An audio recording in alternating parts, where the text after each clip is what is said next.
Pasca lonjakan harga pada Idul Fitri, harga daging ayam ras di pasar tradisional Kota Palembang mulai mengalami penurunan, meski belum kembali ke harga yang normal.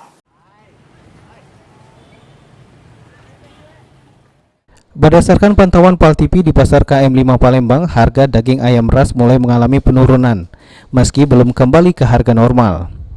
Salah satu pedagang daging ayam ras, Ian, mengatakan sejak 10 hari pasca Lebaran, harga daging ayam ras mulai mengalami penurunan, di mana untuk saat ini harga daging ayam ras dibanderol pada kisaran Rp38 hingga Rp40.000 per kilogramnya, atau turun Rp5 hingga Rp7.000 ketimbang saat lonjakan harga pada momen Idul Fitri yang mencapai Rp45 hingga Rp46.000 per kilogramnya.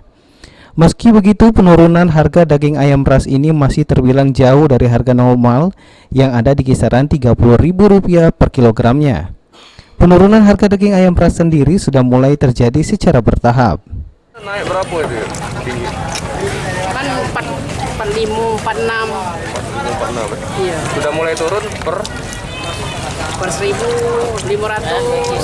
sudah sejak Per hari. per hari. Tidak keruan hari. Semenjak mulai habis Sudah lebaran lebaran kemarin ya, ya. sudah lebaran.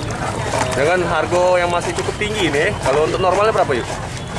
Kan normal biasanya 30-an. 20. Ini masih... Meski mengalami penurunan, namun harga daging ayam ras belum kembali ke angka normal.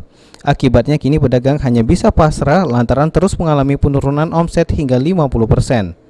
Sandi Pratama, PAL TV.